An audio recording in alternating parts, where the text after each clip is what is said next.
Saudações, guerreiros alquimistas na vida.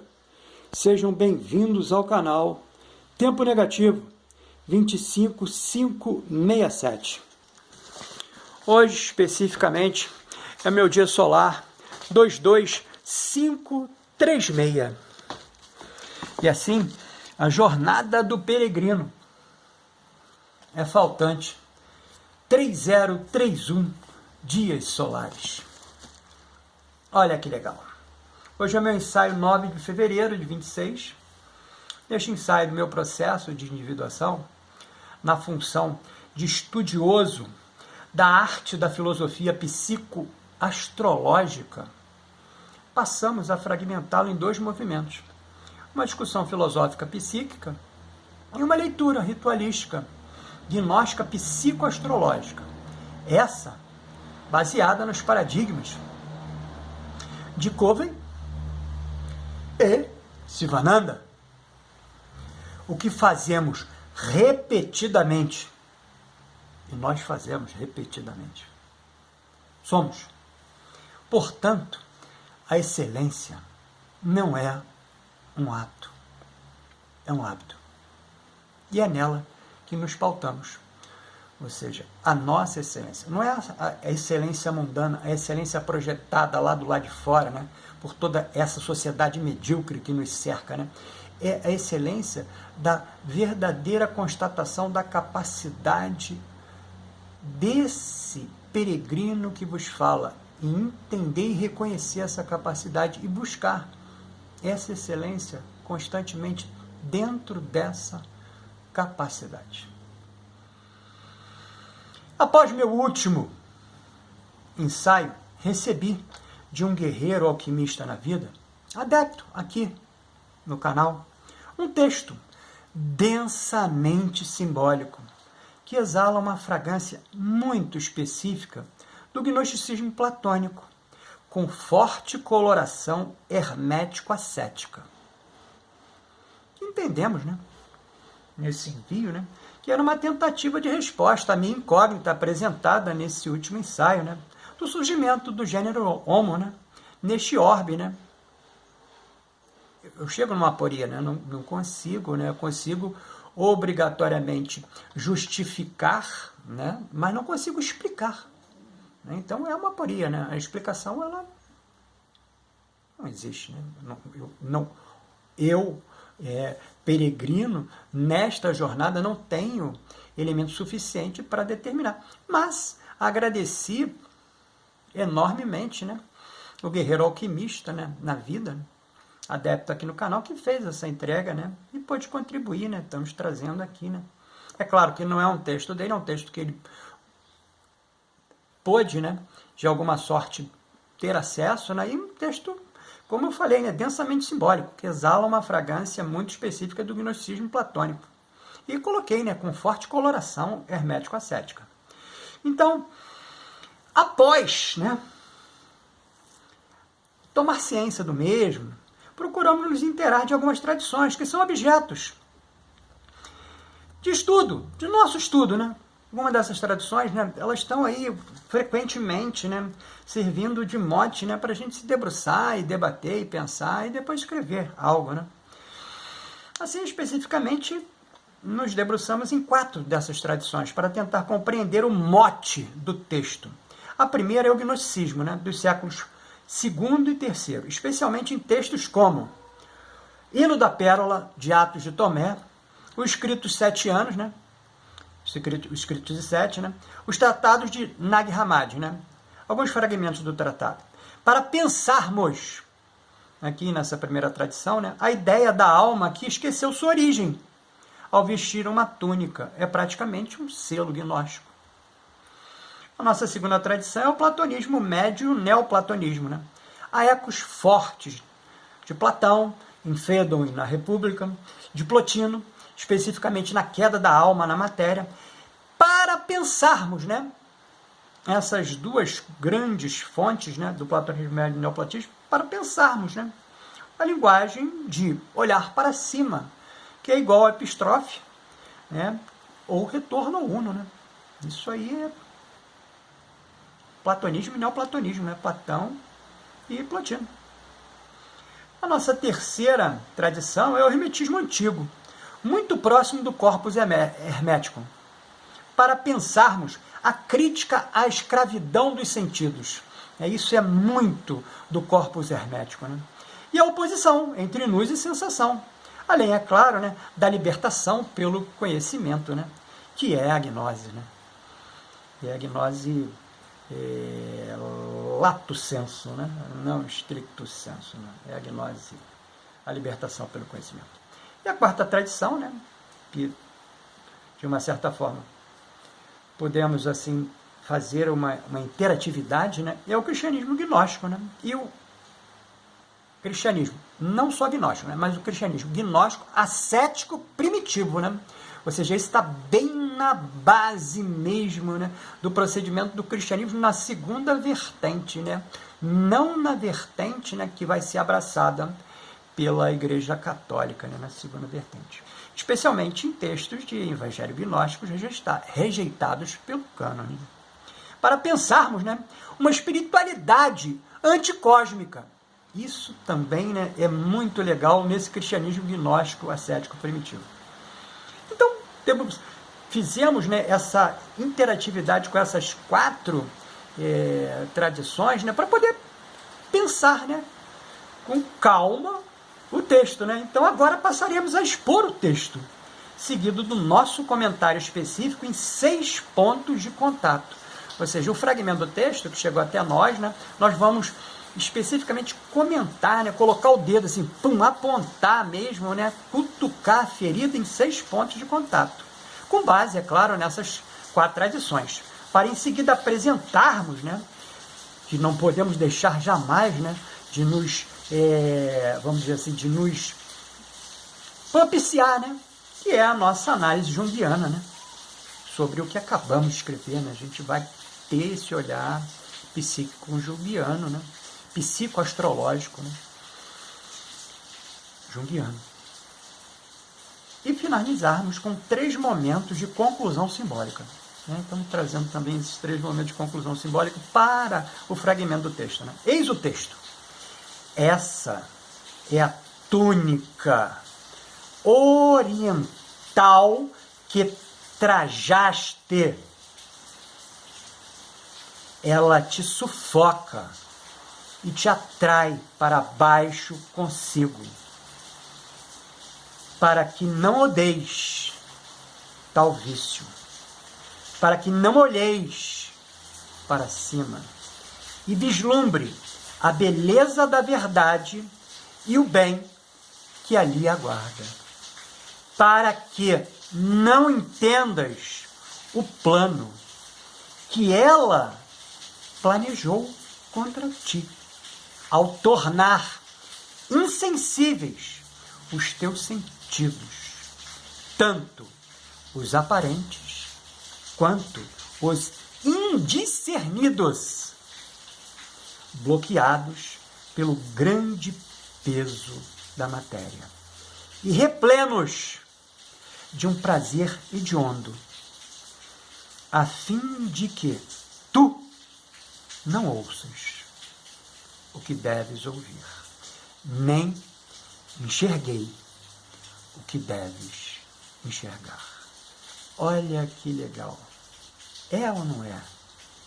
Encharcado desse simbolismo e com esse aroma, né? Hermético, gnóstico, né? Caramba. Pois bem, os 6 pontos que nós vamos cutucar e tirar a casquinha para sangrar. O eixo central deste fragmento é a oposição entre espírito e matéria, formulada como um drama da alma encarnada, que passaremos a comentar em 6 pontos específicos. O primeiro ponto, a túnica oriental. A túnica, um símbolo clássico, representa o corpo, a carne, a condição material. Também pode significar o psiquismo inferior, o mundo das sensações e dos desejos. oriental, aqui, não indica geografia, mas o mundo do nascimento, o lugar onde o sol surge. Isto é, o mundo da manifestação, do vir a ser. Que a gente trabalha aqui, podemos trabalhar com, fizemos esse trabalho também com o Rudyard, né? Que é a mandala elétrica, né? Que a gente vai continuar trabalhando, né? A mandala elétrica, porque ela está dentro da nossa leitura, né? Filosófica, psicoastrológica, assim, mais encharcada, né? Que a gente precisa trazer isso, né? De uma certa forma, para o nosso processo de individuação, em que a gente entende que possa servir, né, também de algum tipo de subsídio, né, para esses outros guerreiros alquimistas na vida, né, se amalgamarem dentro dos seus processos, dos seus caminhos, né, e darem continuidade, né, nos seus projetos. Vestir essa tônica é igual a encarnar, cair no mundo denso. O segundo ponto de toque, ela te sufoca e te atrai para baixo. Aqui aparece a velha imagem gnóstica da gravidade espiritual. A matéria pura puxa para baixo. Catábase. O espírito tende para cima. Anábase. Essa atração não é só física, mas psicológica e sensorial, como prazer, hábito, identificação com o mundo. O terceiro ponto, né, de toque, o papel do prazer, especificamente no fragmento, replenos de um prazer hediondo. O prazer não é neutro aqui. Ele é visto como um entorpecente, algo que anestesia os sentidos, um mecanismo de esquecimento, típico de tradições ascéticas e gnósticas. Não da psicologia moderna. A psicologia moderna não consegue entender isso. Ela trabalha... Isso eu não estou falando a psicologia analítica do Jung, não estou falando a psicologia de forma geral, né? Ela não consegue entender isso, né? E aí é muito difícil, né, de fazer, vamos dizer assim, algum acompanhamento psicológico, né, enquanto não entende exatamente esse movimento. Por quê? Porque está completamente investido dentro do orbe, né? Não consegue, né? Ou seja, não sai da caixa para olhar o problema, né? Está dentro da caixa e não vai conseguir nunca resolver nada dentro da caixa. E é isso, né? E o quarto ponto de toque, né? Os sentidos aparentes e os indiscernidos. Os sentidos aparentes, né? São eles mesmos, né? Visão, audição, tato, olfato, paladar, né? E os sentidos indiscernidos? Cara, é a percepção interior. É o luz. É a intuição espiritual. Ou seja, não só os sentidos físicos são embotados, mas também a capacidade de discernimento da verdade. E aqui a gente está colocando a verdade, né, em caixa alta e aspiado, né? Porque essa verdade, especificamente, ela precisa obrigatoriamente do processo de experienciação. Porque sem experienciação, cara, é algo que é colocado goela abaixo a todas essas consciências, né? Mostrando da maneira que se encarregue de mostrar que aquilo é uma verdade absoluta. Dois problemas, né? A verdade e o absoluto, né? Se nem o próprio inefável, né, dentro da sua máxima, ele não pode, né, se colocar como o absoluto, porque ao se colocar ele já deixa de ser, pô. Olha que legal, cara, isso é muito maneiro, isso é muito maneiro. O quinto ponto, né, que a gente está tirando a casquinha e o sangue está correndo, e aqui o sangue vai correr mesmo, né, é o plano contra ti. É um plano contra... Mas é claro que é um plano contra ti, mas não contra ti consciência individual, mônada, né? É contra ti matéria, né? Matéria. A gente vai chegar nesse ponto de entender, né, aonde essa permanência na matéria é, vamos dizer assim, substancial para aquele que a mantém como permanente.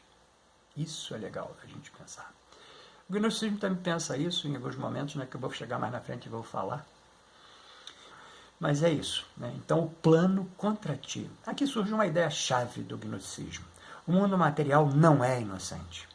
Existe uma estrutura, ou potência, que mantém a alma adormecida. Não necessariamente um demônio pessoal, né? Que é o daemon, né? O daemon, eu acho que isso aí é um achismo, né? Ele também está impregnado dentro de algum tipo de controle, né? Por isso ele é atribuído a você, né?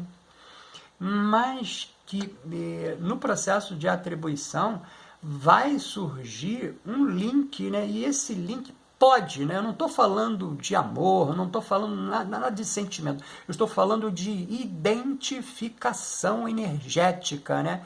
Entre os princípios, né? Quais princípios? Princípios energéticos, né? Então, princípios energéticos que são afins, eles automaticamente têm um grau de comunicação maior, que não, muitas das vezes, vai ser necessário um processo de impedimento, um processo de taxação, tem que ser assim, dessa. Não, então pode haver não estou falando também de livre-arbítrio, não, tá? Não entra nessa seara, não. Estou falando única e exclusivamente aqui de um grau de afinidade entre o daemon pessoal, né? Todos nós temos, todos nós enquanto consciências, né? Consciências encarnadas, né? Temos exatamente para esse processo, né? De fazer a condução da representatividade do que a gente pôde observar em autoconhecimento dentro do exercício mundano, né? O exercício da matéria, né? Então, vou ler de novo, né? O plano contra ti. Aqui surge uma ideia-chave do gnosticismo. O mundo material não é inocente, não é mesmo. Existe uma estrutura ou potência que mantém a alma adormecida, não necessariamente um demônio pessoal, mas um cosmos alienante, né? E esse cosmos alienante a gente tem que colocar dentro de um movimento, né? Não podemos colocar dentro de um não movimento, né? Então ele tem que ser temporal, né? Não podemos pensar no né? Podemos pensar no ser, né? Então no ser é temporal, né? Então, ou seja, ele é abaixo da estrutura do pleroma, né? Da estrutura do inefável, né? Do pensável, né? Do pensável como início, né? Porque todas essas representatividades, guerreiros alquimistas na vida, elas elas não podem ter sido pensadas, né? Porque senão macula o primeiro movimento, né, do pensamento, né? Que são os éons, né? As cisígias, né? As 15 cisígias, né? Macula. Então o desdobramento tem que ser um desdobramento dentro desse movimento, digamos assim, já de declinação, né? Que as 15 cisígias já são declinantes, né? Elas não são formadas num primeiro movimento, né? Elas são formadas em 15 movimentos, né? E 15 movimentos ad anteriorum, né? Então, ou seja, sempre um declinante após, né? Que não perdem as suas individualidades de forma alguma, né? As mantêm, né? Mas são declinantes de uma, digamos assim, de uma entrega, né, energética inicial. Então, isso ecoa diretamente com o conceito de arcontes, ou do demiurgo, né? E a gente, como pré-anunciou, estamos aqui apresentando, né? O sexto ponto, né, que a gente tirou a casca também, né? E aqui também não saiu muito sangue, né? Saiu pouco sangue, é o efeito final, né? Dentro do fragmento, para que tu não ouças nem enxerguei. Isso remete diretamente ao motivo. Qual o motivo? Da cegueira espiritual, pô. Nós conseguimos perceber o quê? O que é mundano, o que é material, pô. Fora isso, a gente não consegue perceber. E da surdez ao logos, né? Ao logos aí como estrutura, né? Somos surdos, completamente surdos. As nossas percepções audíveis, principalmente, né, elas estão dentro deste orbe material, encharcado pela túnica oriental, né, que está no texto aqui, né? Está no fragmento do texto, né? E a ideia, né, daqui do contínuo no orbe, né, ou seja, a roda de Sansara, do homem que vive, mas não desperta. Tá no automático, né, que é comum hoje aí no dia, né, principalmente aí nas linhas psicológicas, né? Vamos sair do automático. E aí, legal, bacana pra caramba, mas o que é o automático? Fala para mim aí, escreve para mim aí no comentário. O que é o automático? Peregrino, o automático é isso, assim. Calma, vou querer saber. A seguir, apresentamos nossa análise junguiana, né, que não podia deixar de existir. Né? Aqui vemos a projeção do conflito psíquico entre consciência e instinto, formulado mitologicamente. Né? Por que mitologicamente? Porque a gente está pensando aqui a linha do mito, né, com a ideia, né, da túnica. Né? A túnica é a representatividade mitológica, né, desse conflito, né? Que é o conflito do instinto, né? Da matéria, né? Com o espírito, né? Então, isso é muito, muito, muito legal, né? Da gente poder pensar, né? Ou seja, a túnica é também a sombra instintiva. O perigo não é a matéria em si, mas a identificação inconsciente com ela. O problema não é vestir a túnica, é esquecer que ela é uma vestimenta. Desta forma, nos conectamos infinitamente com o processo de individuação. Não rejeitar o corpo, mas integrá-lo, sem ser possuído por ele. Eu tenho uma imagem, né? Tenho tempo de fazer, vou levar ali. Eu tenho uma imagem exatamente, né? Que está ali na minha cabeceira, né? Dos processos analíticos que eu faço aqui no laboratório, né, para exatamente, né, para o analisando, né, ao chegar, né, ao se recostar, não é um divã, né, é um cártere. Né, ao se recostar, né, para a gente fazer os processos, né, de terapia da psique, né, mas nesse viés, né, filosófico, psicoastrológico, né. Então, eu vou ler só de novo esse fragmento aqui, ó, que tem tudo a ver com a imagem ali. O problema não é vestir a túnica, é esquecer que ela é uma vestimenta. Então, eu vou te mostrar a túnica e vou te mostrar também a essência. Tá aí, companheiro, a imagem. A túnica, a essência. A túnica vai ficar. A túnica vai ficar. A túnica é elementar. Ela pertence a esse orbe elementar. A essência é superior. Então temos que nos esforçar cada vez mais para liberarmos-nos da túnica. Ou seja, desta forma, nos conectamos intimamente com o processo de individuação. Não rejeitar o corpo, mas integrá-lo sem ser possuído por ele. Nossa conclusão simbólica em 3 movimentos o primeiro movimento é o teor. Um lamento gnóstico sobre a alma aprisionada na matéria, entorpecida pelo prazer e pelos sentidos, impedida de perceber a verdade superior. Né? O segundo movimento, né, é a origem provável, né, desse fragmento. Né? Conseguimos fazer, né, pensar, né, que é uma tradição gnóstica hermética, possivelmente uma tradução livre ou recriação, inspirada em textos do século II e III. E a chave simbólica, o terceiro movimento, é a chave simbólica, né, para todo esse movimento que aqui a gente fez. Né, por isso é uma conclusão simbólica. Né. A túnica não é o mal absoluto, é o véu. O perigo é esquecer quem a veste. A nossa leitura ritualística gnóstica psicoastrológica de hoje é regida pelo Senhor do Tempo Pessoal, Marte, vibralizando a área da vida representada na casa 7 da mandala elétrica pessoal, ou seja, tanto o Senhor da vida como a casa da mandala elétrica é desse peregrino que vos fala aqui, né? E magnetizado pela essência do número quântico 3, essa para todas as consciências que estão viventes neste dia solar, meu especificamente 25536, né, onde nós nos debruçamos para apresentar esse ensaio. Né? Então, especificamente, essa representatividade numérica quântica é atribuída numa visão lá de trás pitagórica. E esse movimento total de hoje irradia a lua minguante violeta, energizando o chakra coronário Sahasrara, ponto de ligação do corpo Atma. O Atma, ou seja, o nosso corpo mais sutil, né? A nossa verdadeira centelha divina. Né? Então, ficou interessado nessa verbalização do meu processo de individuação? Então adquire a nossa mais recente produção, o plano prático de autoconhecimento do processo de individuação.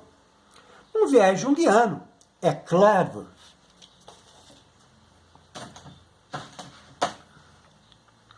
Disponível no WhatsApp informado aqui na descrição desse vídeo. Aproveita e escreve aqui nos comentários sua opinião. Escreve também aquilo lá que eu te perguntei. Você já esqueceu?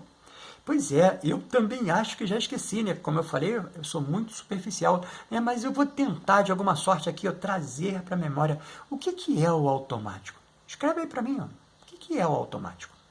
O que eu estou fazendo aqui com você agora está no meu automático? Porque eu faço repetidamente?